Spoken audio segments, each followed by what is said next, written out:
Warning: the following video contains explicit language, which may be offensive to some viewers or inappropriate for children. The content within this video is intended for mature audiences only.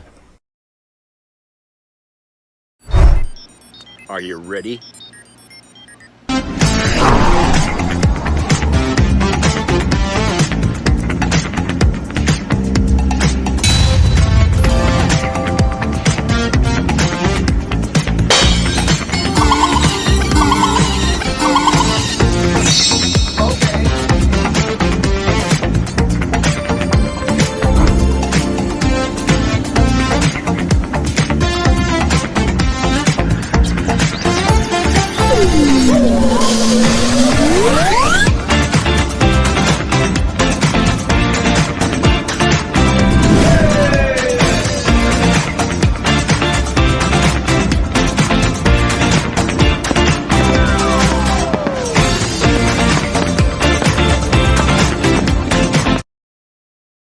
Hey everybody, it's Jeff.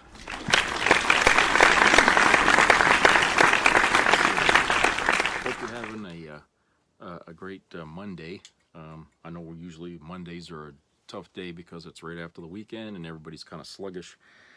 So here in Maine, it's rainy and cloudy, and it's 48 degrees.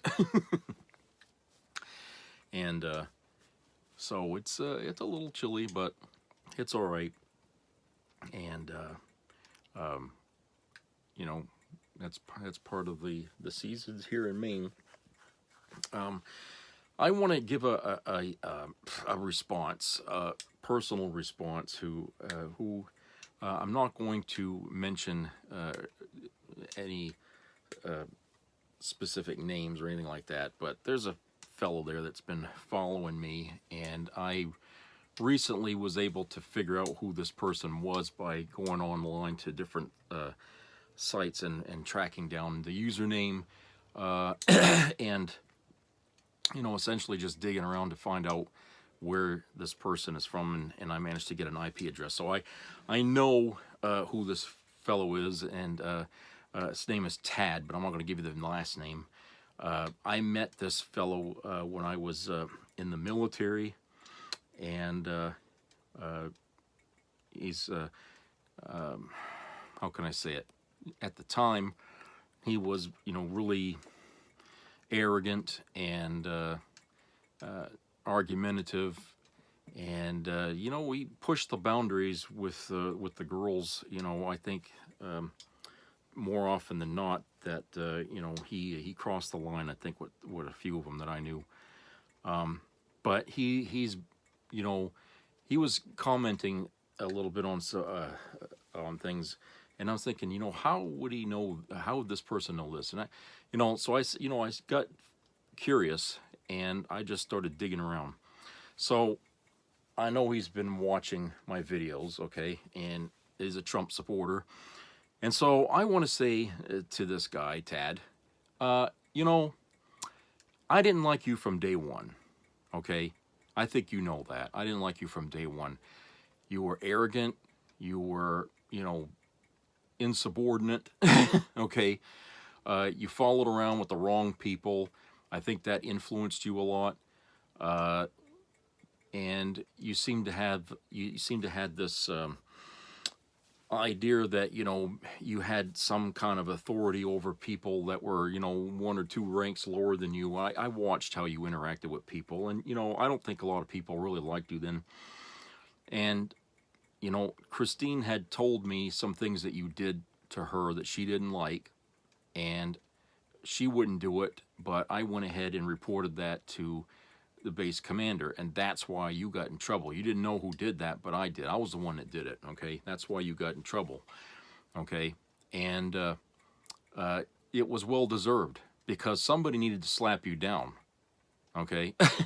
I know I went, I told, our what the hell, the sergeant about that. It didn't seem like he was going to do anything. So I just went up the chain, and I ended up having to tell that to the base commander about it, and so she dealt with it. And the major at the time was glad that I brought it up. And that's why we all got that big speech from what I can't remember his name, but the senior sergeant. We got that big speech because to remind us all about who we are and our responsibilities and how we're supposed to treat each other and why you got in trouble. Okay, so I'm not going to apologize to you for that. Okay, I would have, if in the same position, I'd have done it all over again. Okay, but from day one, I never liked you. I saw you for what you were on day one. Okay, and you know why. Okay, you know why. Because you were negligent in your duty to do what you was asked to do when I first showed up there, and you were supposed to be there to get me set up in the base and all that stuff, and you weren't there. You were gone. I don't know what the fuck you were doing, but you were. I didn't see you for a month. I didn't see you. Okay, and you were supposed to be there. Thankfully, somebody else was kind enough to get me started there. I had to find somebody, but your name was the name I was looking for when I got there, and you weren't there. And I never forgot that about you, because I knew right then you were going to be trouble, and I was dead on balls right. All right? So don't ever contact me again, okay? I got you blocked. I'm not going to talk to you anymore. That's it, okay? I don't want to hear you. I don't want to see you. I don't want to smell you, okay? And that's it for that. All right, now, we have some stuff going on here with Donald Trump, and he's been at it again here, talking about his what he wants to do with the military, and if he becomes president. Now, before I go into that, I'm going to read this article here from. Well, I'll just tell you. This article here from Outside the Beltway, written by Stephen Taylor, and this was, when was this published? This was published a couple days ago. It says, Miley called Trump fascist to the core. Okay, and that's General Mark Miley.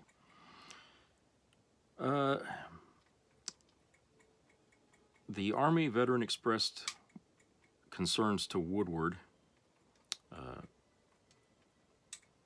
himself at a March 2023 meeting at the Willard Hotel in Washington, D.C. Quote, "He is the most dangerous person ever. I had suspicions when I talked to you about his mental decline and so forth, but now I realize he's a total fascist. He is now the most dangerous person in this country," unquote, he said. And he's also added a fascist to the core. To refresh memories, Miley was chairman of the Joint Chiefs of Staff and was therefore the highest ranking member of the U.S. military. He is no random observer. If Miley feels that way about Trump, and I have no reason to doubt the veracity of the book, I really wish he and others would go on the record on video to say these things. People read stuff like this in a book and dismiss it, or never see it. If Miley thinks, and I think he is correct, that Trump is a fascist and a danger, now's the time to put up or shut up. I expect that his military reticence makes him unwilling to actively campaign, but he has retired and he has an opportunity to serve his country in a different capacity. That Miley has concerns about Trump is obvious beyond what Woodward has written. The general's private comments to Woodward, which have not been previously reported, and this is an excerpt from that book, were echoed in cutting remarks Miley made publicly at his September 2023 retirement ceremony when, without mentioning Trump's name, he appeared to take a swipe at the ex-president. In the impassioned speech, he definitively said the U.S. military is quote-unquote unique among the world's fighting forces because it does not profess fealty to any one person. Quote, "We don't take an oath to a country. We don't take an oath to a tribe. We don't take an oath to a religion. We don't take an oath to a king or a queen or a tyrant or a dictator," unquote, he said. Apparently referencing Trump, he immediately added, quote, and we don't take an oath to a wannabe dictator, unquote. Quote, we take an oath to the Constitution, and we take an oath to the idea that is America, and we're willing to die to protect it, unquote, he said. Now is not the time for subtlety in keeping everyone guessing as to what he almost certainly meant. Time has to be as forthright as possible. So, to illustrate, how true his words are, Trump is at it again here. Let me open up this one. This is from the AP, written by Stephen Groves, and it's entitled, Trump Tested the Limits on Using the Military at Home. If elected again, he plans to go further. During his first term as president, Donald Trump tested the limits of how he could use the military to achieve policy goals. If given a second term, the Republican and his allies are preparing to go much further, reimagining the military as an all-powerful tool to deploy on U.S. soil. Now, keep in mind, the Supreme Court has already opened the gates here for a president to be able to declare such actions as part of his duties as president, okay? And making it harder for us to remove a man or a woman, whoever the president may be, in retaliation for doing things like this. He has pledged to recall thousands of American troops from overseas and station them at the U.S. border with Mexico. He has explored using troops for domestic policy priorities such as deportations and confronting civil unrest. He has talked of weeding out military officers who are ideologically opposed to him. Trump's vision amounts to a potentially dramatic shift in the role of the military in U.S. society, carrying grave implications for both the country's place in the world and the restraints that have traditionally been placed on domestic use of the military. As Trump's campaign heads into its final stretch against Kamala Harris, he is promising forceful action against immigrants who do not have permanent legal status. Speaking in Colorado on Friday, the Republican described the city of Aurora as a war zone controlled by Venezuelan gangs, even though authorities say that was a single block of the Denver suburb and the area is safe again. Quote, I will rescue Aurora and every town that has been invaded and conquered, unquote. He's talking like a warmonger. Trump said at the rally, quote, we will put these vicious and bloodthirsty criminals in jail or kick them out of our country, unquote. In an interview aired on Fox News, quote, Sunday Morning Futures, unquote, Trump was asked about the potential of, quote, outside agitators, unquote, disrupting Election Day as he pivoted to what he called, quote, the enemy from within, unquote. Quote, I think the bigger problem is the enemy from within, unquote, Trump said. He added, quote, we have some very bad people. We have some sick people, radical left lunatics. And I think they're the big, and it should be very easily handled by, if necessary, by National Guard, or if really necessary, by the military, because they can't let that happen, unquote. Trump has repeatedly invoked the phrase, quote, unquote, enemy from within. In recent speeches on Saturday, he used it to refer to Representative Adam Schiff, Democrat from California, a prominent Trump critic, who oversaw the congressional investigation that led to Trump's first impeachment. Schiff is now running for the Senate. The former president and his advisors are developing plans to shift the military's priorities and resources even at a time when wars are raging in Europe and the Middle East. Trump's top priority in his platform, known as Agenda 47, is to implement hardline measures at the U.S.-Mexico border by, quote, moving thousands of troops currently stationed overseas, unquote, to that border. He is also pledging to, quote, unquote, declare war on cartels and deploy the Navy in a blockade that would board and inspect ships for fentanyl. Trump also has said he will use the National Guard and possibly the military as part of the operation to deport millions of immigrants who do not have permanent legal status. While Trump's campaign declined to discuss the details of those plans, including how many troops he would shift from overseas assignments to the border, his allies are not shy about casting the operation as a sweeping mission that would use the most powerful tools of the federal government in new and dramatic ways. Quote, there could be an alliance of the Justice Department, Homeland Security, and the Department of Defense. Those three departments have to be coordinated in a way that maybe has never been done before, unquote, said Ron Fiditello, who worked as the acting director of the Immigrations and Customs Enforcement under Trump. While both Democratic and Republican presidential administrations have long used military resources at the border, the plans would be a striking escalation of the military's involvement in domestic policy. Advocates for human rights and civil liberties have grown alarmed. Quote, they are promising to use the military to do mass raids of American families at a scale that harkens back to some of the worst things our country has done, unquote, said Todd Schulte, president of FWD US, an immigration advocacy organization. In Congress, which has the power to restrict the use of military force through funding and other authorizations, Republicans are largely on board with Trump's plans. Quote, the reason I support Trump is he will secure the border on day one. Now that could be misinterpreted as being a dictator. No. He's got to secure the border, said Representative Joe Wilson, Republican of South Carolina, a member of the House Armed Services Committee. Many Republicans argue that Trump's rhetoric on immigration reflects reality and points to the need for military action. Quote, there is a case that this is an invasion, unquote, said North Carolina Senator Ted Budd, a Republican on the Senate Armed Services Committee. Quote, you look at 10 million people, many of which are not here for a better future, and unfortunately it's made it necessary.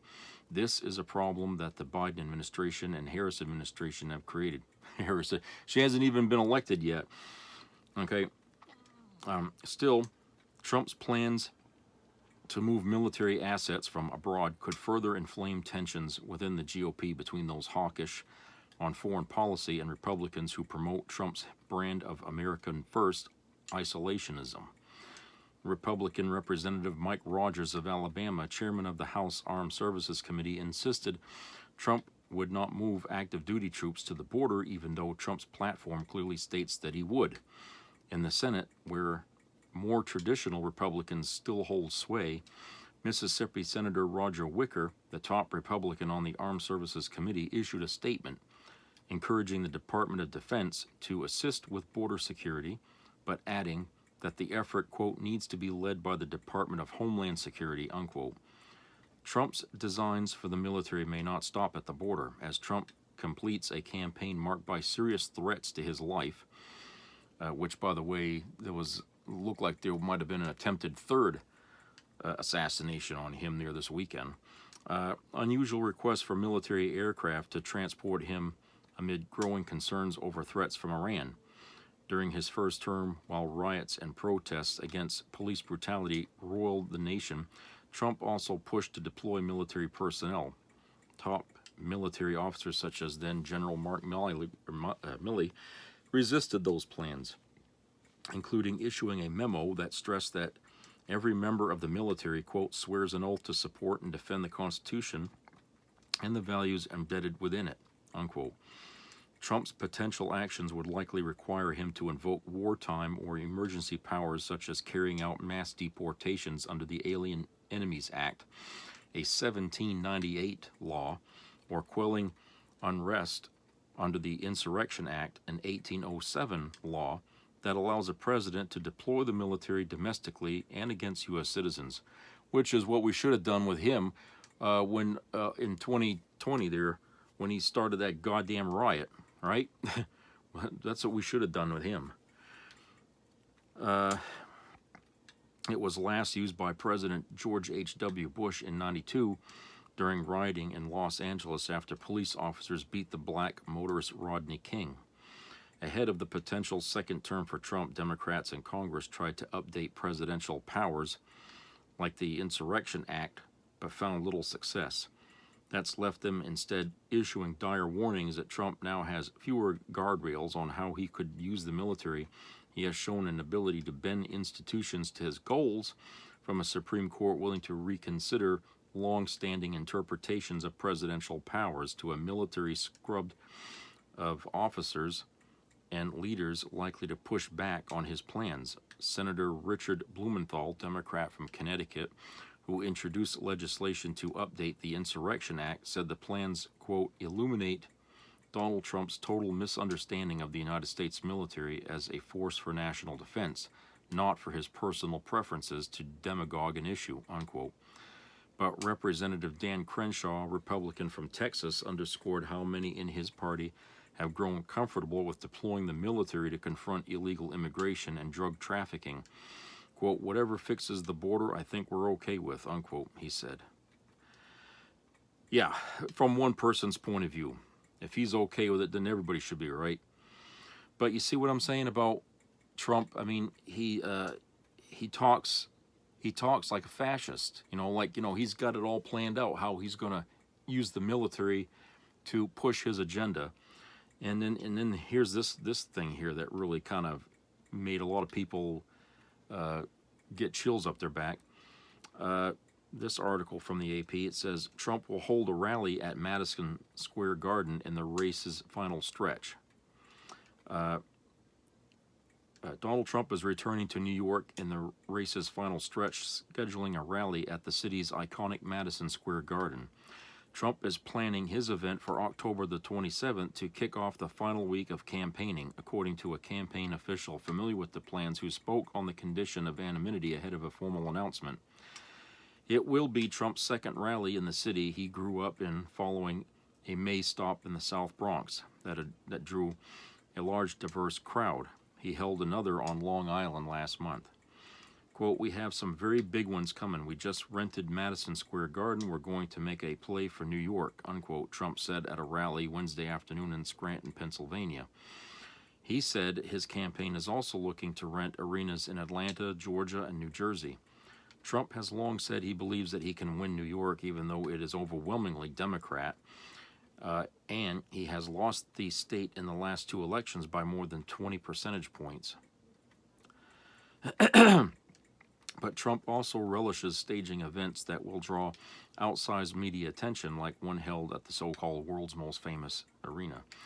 In between stops to critical battleground states like Pennsylvania and North Carolina, Trump will be traveling this week to states that aren't seen as competitive. On Friday, he will visit Aurora, Colorado, a town that has become a flashpoint in the debate over the flux of migrants who have entered the country in recent years. Democrat Joe Biden, who won Colorado with 55% of the vote. This summer, Aurora's mayor repeated a landlord's claim that a notorious Venezuelan gang had taken over a rundown apartment complex in this Denver suburb, even though police have said that isn't true.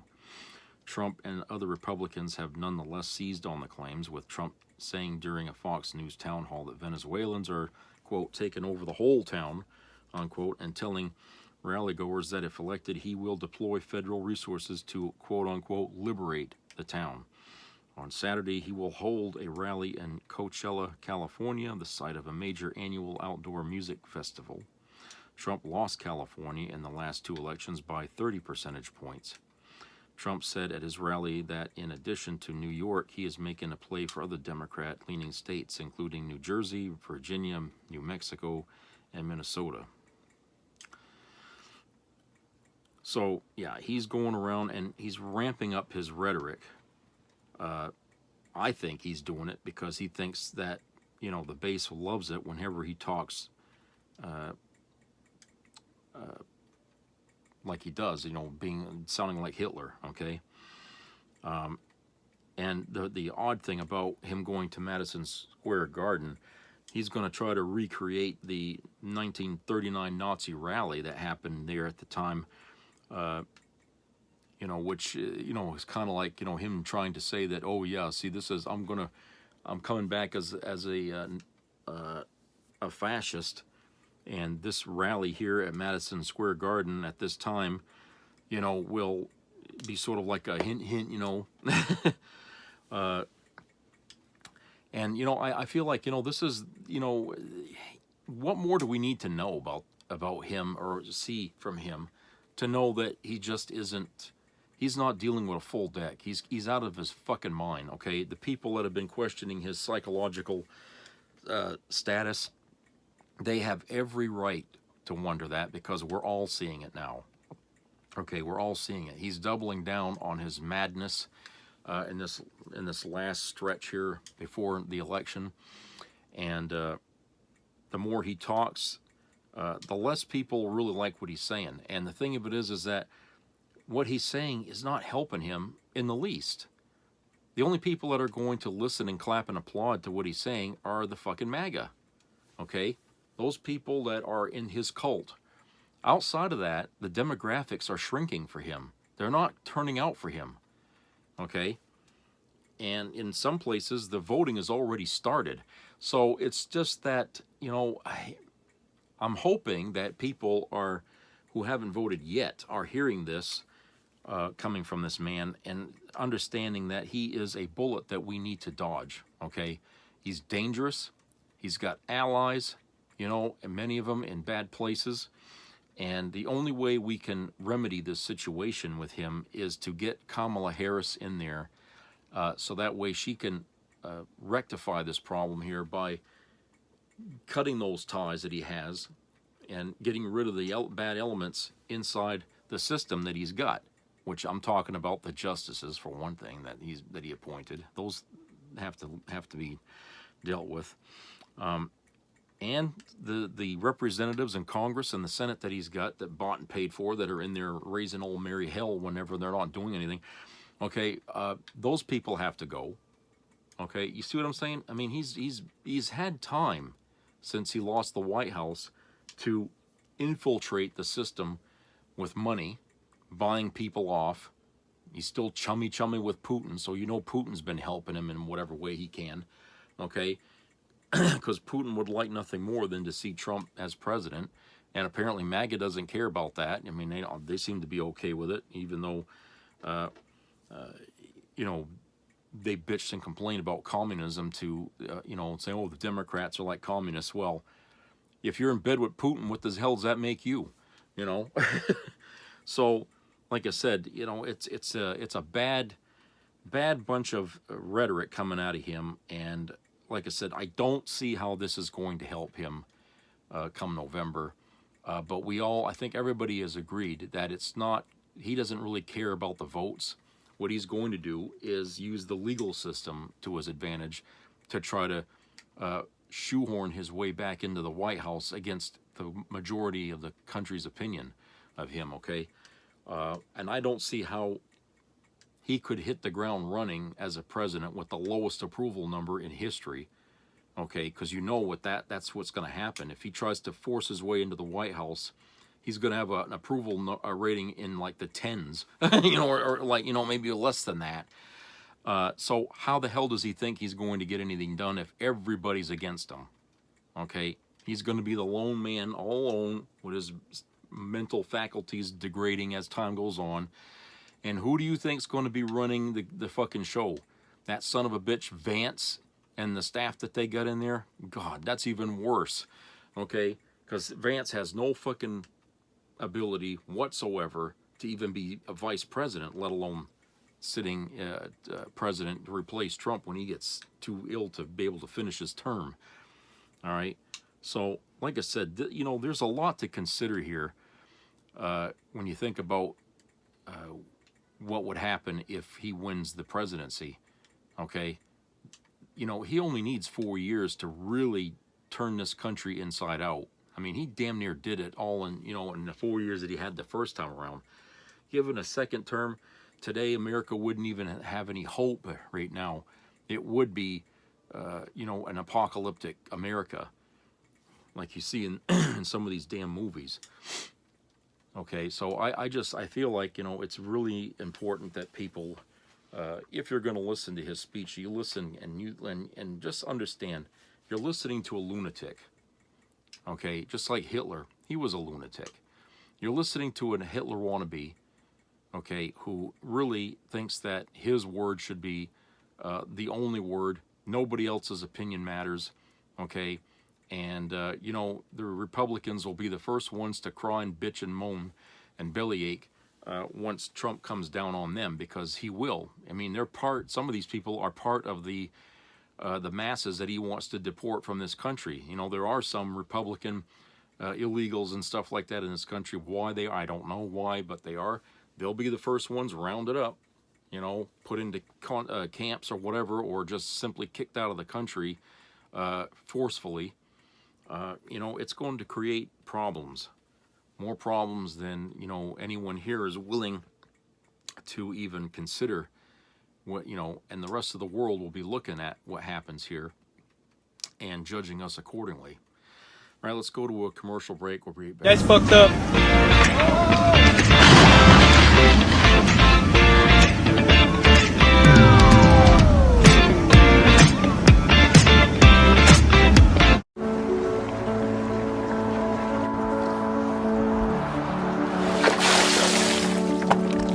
This is me. This is me.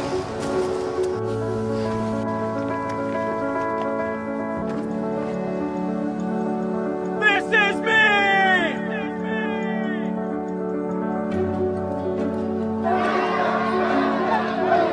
This is me. I'm Alex Curtis. I'm a lobsterman in Maine, and this is me. I'm Ruth McLaughlin, and this is me. I'm Eric Hopkins. I'm an artist, and this is me. This is me. Me. This is me. This is me. This is me. At the end of the journey, the main thing is you, original.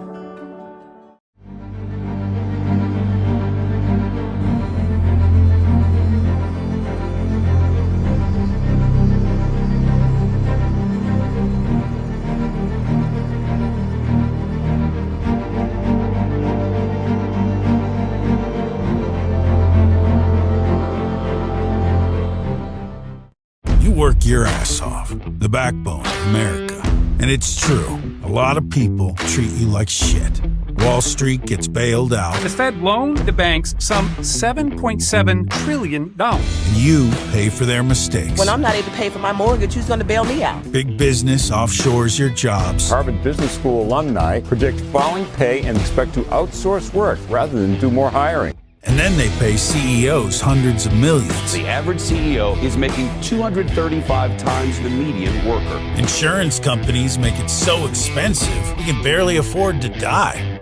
Silicon Valley poisons your kids. Parents worry that their kids are addicted to mobile devices. It seems like nobody is on your side. There's one fighter who has your back. Someone who gives a damn about your life and fights to make it better. We believe in a future where every person has the opportunity not just to get by, but to get ahead.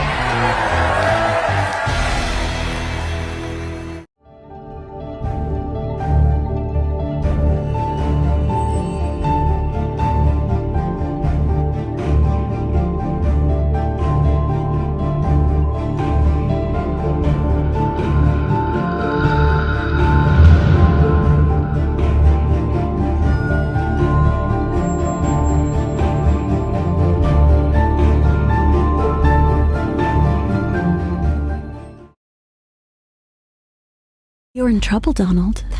In the courts, in the streets, in your own party. But there's one big problem you never saw coming. Turn around. He's right behind you. It's JD. His billionaire friends mock you. Why do you think they forced JD Vance on you? Age is getting to you, Donald, and you're just too slow to see the plan. If you win, JD will come for you. You won't see him until it's too late. He won't wait until you make a mistake. JD's plot to invoke the 25th Amendment is already underway. Your cabinet betrayed you before. Why would it be different now? And with Democrats in the majority, no one will stop him. Republicans want someone younger, smarter, someone stable.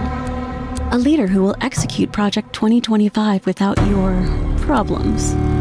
Rupert's Wall Street Journal said Vance's version of Trump is better than the real thing. JD switched from never Trump hater to your running mate in record time. You thought that was real? You think he won't stab you in the back to seize 10 years of power in the White House? So yes, Donald, they really are out to get you, and the one who'll betray your presidency is right by your side. Be a part of the entertainment value of a lifetime.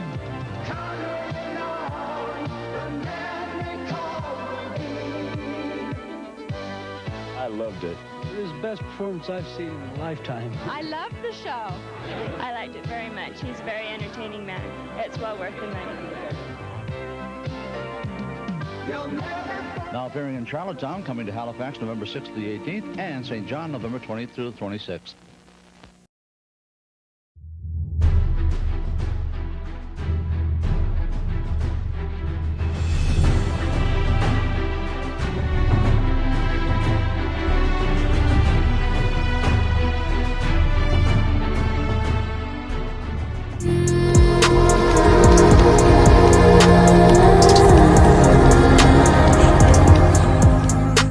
Okay, welcome back.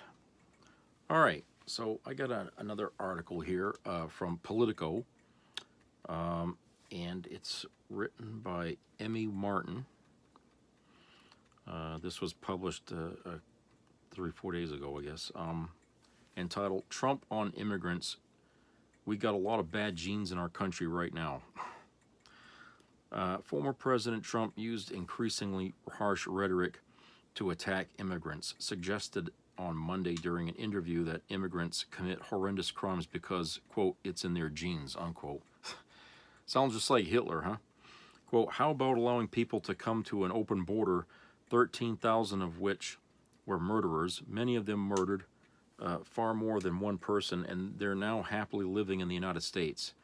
You know, now a murder, I believe this, it's in their genes, and we got a lot of bad genes in our country right now, unquote, he told conservative radio host Hugh Hewitt.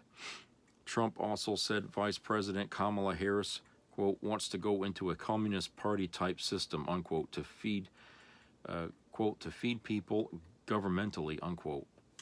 Here he goes. He's accusing Kamala Harris of something that he wants to do, okay? Trump's suggestion that immigrants are predisposed to violence is an escalation of his recent rhetoric against migrants, which he has used consistently on the campaign trail, assuring mass deportations if he wins the presidency. But Monday's statement also reflects Trump's previous anti-immigrant rhetoric, including comments last year that, quote, they're poisoning the blood of our country, unquote. The White House condemned Trump's statement for, quote, echoing the grotesque rhetoric of fascists and violent white supremacists, unquote. Trump campaign spokesperson Caroline Leavitt said in a statement that the former president was, quote, referring to murderers, not migrants, unquote, in an interview. Well, if somebody has to come out and clarify something Trump has said, then maybe Trump needs to be the one to come out and clarify for himself what he meant, because what he says and what we're hearing, okay, sounds pretty bad. But when somebody says, oh, you didn't hear what you thought you heard, okay, fuck that. If he can't say what he means, then don't say anything at all. But but what he's saying, I think everybody believes what he's saying, okay? And Carolyn Leavitt doesn't need to be running interference for him because it sounded harsh. If it sounded so harsh for them, then they should have told him not to say anything about that. But the fact is, he did, we heard it, and we know what he means. Quote, it's pretty disgusting the media is always so quick to defend murderers, rapists, and illegal criminals if it means writing a bad headline about President Trump, unquote, said Caroline in a statement. Last week, he promised to remove temporary protected status and deport the Haitian migrants in Springfield, Ohio, after weeks of spreading baseless claims that the Haitian population was there eating pets with his running mate, J.D. Vance. The national spotlight led to a bomb threat at Springfield schools. Harris said Trump's rhetoric against the migrants, quote, has to stop, unquote, in an interview with the National Association of Black Journalists in September. And that was the same group that Trump had a conversation with, and they took him off the stage because he just he couldn't hide his racism. Immigration is an issue that resonates with voters, and it's a vulnerability for Harris. In a September New York Times Siena poll of registered voters across the country, Trump led Harris on the issue, 53% to 42%. She recently made a campaign stop in Douglas, Arizona to call for tougher border security. The Harris campaign did not immediately respond to requests for comment. Trump, who has repeated the 13,000 figure before, pulled it from a letter from Immigration and Customs Enforcement to Republican Representative Tony Gonzalez, released last month.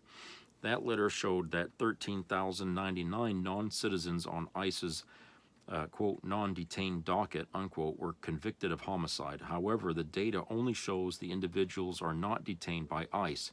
They are more likely in a state or federal prison. And the number of convicted criminals on that docket goes back decades. Okay, so like I said, he's ratcheting up his rhetoric as we get closer to election, hoping to appease the base, which is already on his side.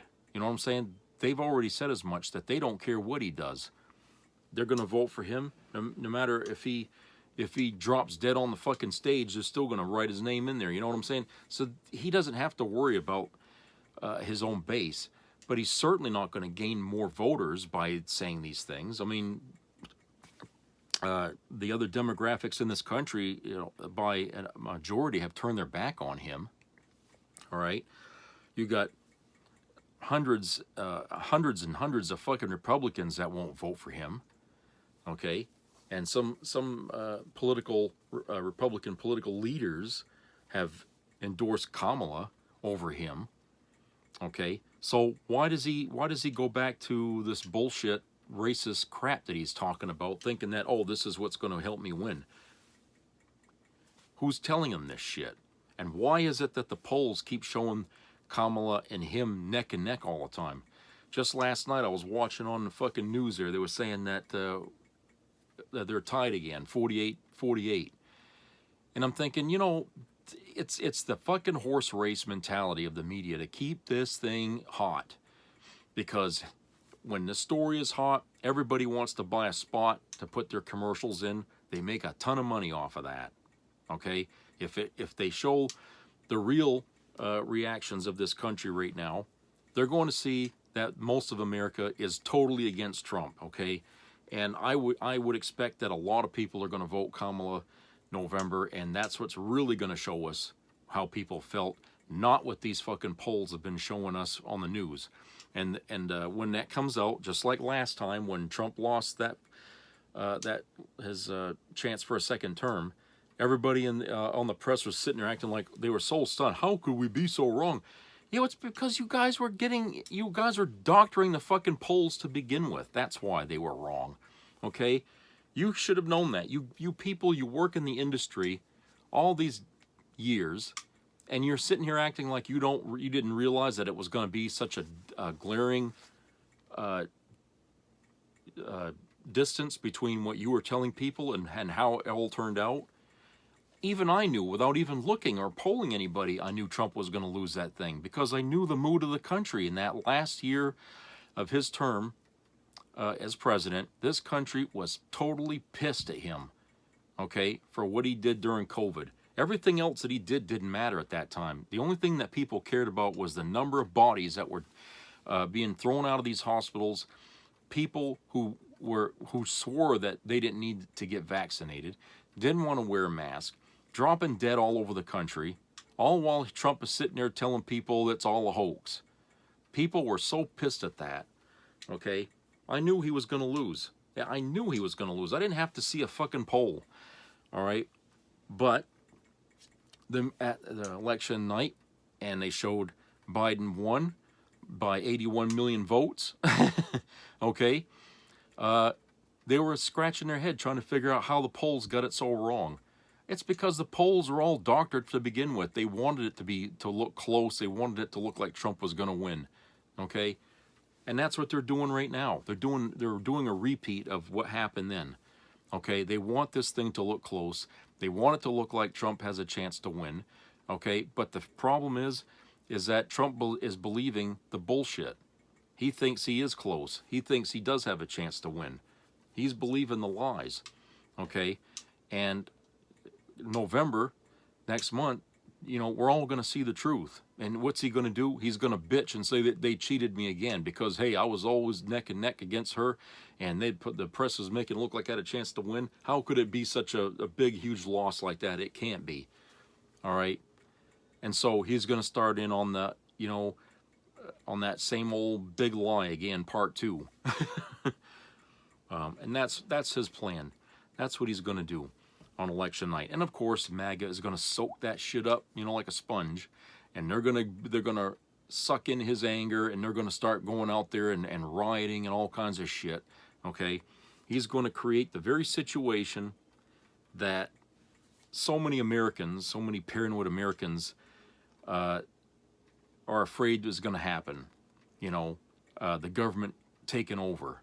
This, you know, without realizing that, yes, the government is already taken over. It's been in control of this country from day one. Okay? What these people are looking for is to try to revolt against the government. But if you're the reason why there's chaos in the country and why things are going, why wouldn't the military want to come in and take away your guns? Because you people are the danger. You're the enemy within. You know?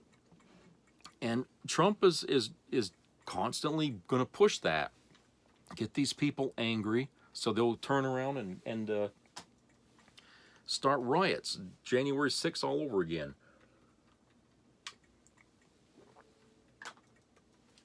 So he's promising them, these fascist wannabes, all kinds of great things in their mind, using the military to round up illegals, to get rid of the bad genes in this country. Okay? That's what everybody's hoping for. That's what the white supremacists want to hear. Okay?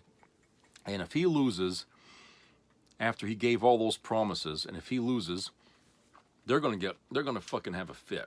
And that's exactly what he wants. Okay? Because I think he knows he's not gonna win. So if he can't win, he's gonna create all as much hell as he can for the incoming administration.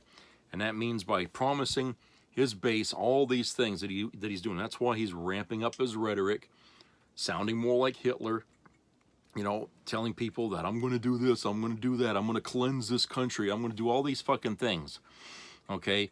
And then meanwhile, his base is all like soaking up and yeah, you know, and they all got their clinging to their guns, they're getting, you know, and if he loses, you know, how many of those people are going to snap? A lot of them, okay? Just like all the people that are trying to kill him all the time. And like I said, this yesterday or the day before, somebody was picked up for a ton of guns or something that at one of his rallies or something, but never got a chance to use them. You know, the people, you know what I'm saying? The right wing, they're insane. They're out of their fucking minds. So if he loses and they don't get what they want, they're just going to open up on. You know, I hope the police are ready because they will be target number one, you know, in their riot. Okay, they're going to go after anything that's an authority, you know, whoever that may be. Cops, judges, representatives, anybody that they can find. They're going to go after any Democrat, okay, another thing, okay. So, Trump is hoping that's going to happen, you know, and this is his way of inciting, you know, more violence, right? I mean, think about that. He goes out there to his people and he promises them he's going to do all these wonderful things that he knows they want to hear. And he loses. And then he wouldn't have to really say anything because he knows the anger of his loss will create the momentum that he wants to start this goddamn national revolt, you know, which, you know, Kamala will probably have to use the military to suppress, or the National Guard. I don't think they'd use the military because right now we got a lot of attention going on in the Pacific there, you know, with China and Taiwan. You know, I just think that, you know, when it comes to the military, they're going to be needed elsewhere, not suppressing these friggin' MAGA lunatics. They'll just be rounded up, arrested, and, you know, thrown in prison, along with the other assholes that were that were arrested from January the 6th. So, you know, that's really how it's going to end up being. But Trump, I mean, you know, this is what he is. This is the guy he is. And for those people who haven't voted yet, you know, this is the choice we have. You go down his road. It's an America that will be unrecognizable by the time he's finished that term, if he even is around by then. But it'll be an America that will be in the hands of some bad cats. Okay, we don't want that. But if you go with Kamala Harris, she said as much that, you know, Republicans would at least stand a better chance with her because she would listen to their grievances. All right, which means, you know, if you got any reasonable issue that you want to see thing, you know, with the border, she'll think about that. She'll work on that. But she's not going to go all out, full tilt boogie fascist like Trump is. No. It's going to be a reasonable and measured step. Okay, so, you know, if you go that way, you might get what you want, but everything else you don't want to have happen will happen, and then you're not going to like what happened. Okay, but if you go with Kamala, at least, you know, she'll listen to you. She's not arrogant like Trump is. She'll listen to your grievances. And if you treat her like a human being, she'll treat you the same way. If you go at her and start bitching about her race and all that other shit, forget it. You'll never get her ear again. All right? But you know, people need to learn civility too in this country while we're here. You know, Christ. You know, I don't know what it is. If it's just my generation, or, you know, the younger generation. I mean, maybe it's a mixture of the both, but people need to understand that the world works in steps. Governments work in stages and steps, okay? And you can't go from A to Z in one big leap, because when you do that, all the steps in between that you should have taken, okay, to get to Z would have been done in a better way, and when you got to Z, everything would have been the light at the end of the tunnel.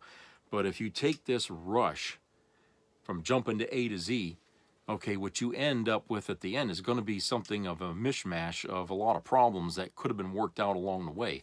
And that's what Republicans are like today. They don't want to take those steps, okay? That's why they approve of a dictator, because a dictator won't allow a nation to take the steps like, you know, let's just say integration.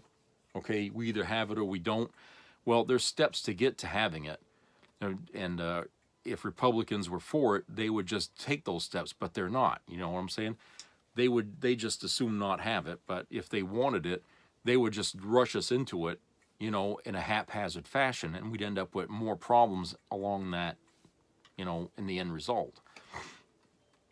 Okay, so with Republicans, that seems to be their mentality today, is whatever problems they got, they want it to be solved overnight. And Trump never did any of that when he was president, okay? He promised them a lot of things when he ran, and none of that came true. The only thing that he managed to accomplish was lowering taxes for the wealthy, okay? That's the one thing he actually did.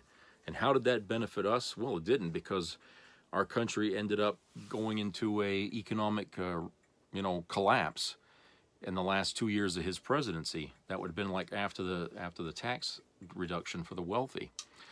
And so by the time we come to the end of his term, and we had COVID happening, which exacerbated the existing problem, Biden was handed that mess, and he had to fix it. And which it took him time, but he got it back going the other direction. Instead of nosediving, it started to climb.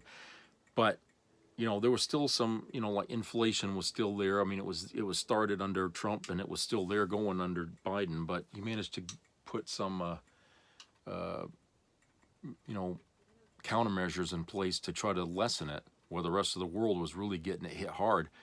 We were getting the lesser hit inflation. But, you know, like I said, Trump doesn't follow through on his promises. He doesn't. He never has. I mean, I challenge any MAGA to tell me what he fucking accomplished other than the tax breaks for the, or the tax reductions there for the wealthy. What else did he do? Okay, you know, please tell me, because, you know, I think me and a lot of other Democrats who are constantly told we're wrong about when we say that, Where are we wrong? Because nobody's ever has ever, you know, highlighted to us what it is that he specifically did that was a benefit to you. And I've shown some videos on here that I picked up from YouTube, people on the ground at these rallies, the Trump rallies, asking these people this very thing. What did he do for you? And it doesn't look like they could really answer that question. Not a single one of them. They come up with things like, oh, well, he's making this country great again. Well, they're giving us slogans. Okay, those aren't answers. We want answers. Specifically, what did he do? Other than the tax breaks for the rich, what else did he do that you like, that you think, you know, this country benefited from? Because we don't see it. The rest of us just don't see it. And we're not lying about it. We just don't see it. Okay? We're not saying these things to piss you off. We want to know. Because to us, accomplishments mean something. Okay? It helps us to understand who we're going to vote for. You know, and if a person who was president wanting to be president again and he has nothing to show for it in his resume, then, you know, would you hire somebody to be an accountant for your company if they have no background at all in accounting, or no, you know, other place, or a word of mouth, or is somebody vouching for? No, you wouldn't. I mean, if you're smart, you won't. So why are we being asked to ignore this guy's lack of a resume, okay, and lack of accomplishment, and choosing him over someone who does have a resume of accomplishments and has done great things under President Biden? Why should we look at that and say, no, we'd rather have Trump? Okay, doesn't that tell you that the reason why people vote for Trump is really just a cult mentality? Okay, that no matter what, you know, the other side accomplished great things, you know, turn this city, you know, Emerald City, doesn't matter. We still want Trump. That's what we call cultism right there. Okay. You don't care what the other side thinks. It's him or nobody. All right? So you have no good reason. That's why you can't answer that question. What the hell did he do for you?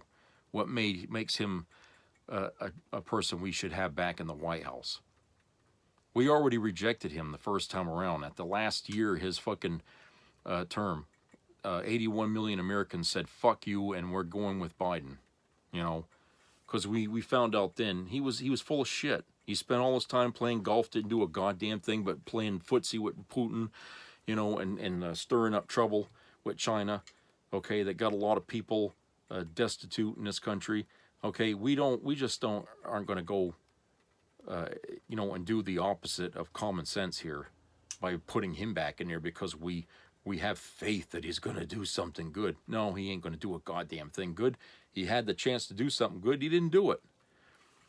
So anyway, that's it for today. So I hope everybody has a great rest of the week. So please subscribe, comment, and share, and keep your ears open for health-related matters. And treat each other nice and try to enjoy the weather. I hope everybody, well, I hope things going on in Florida, people are picking up their lives and trying to try to move forward down there. It's going to take a long time, I guess, for that place to recover after these two big hurricanes hit there.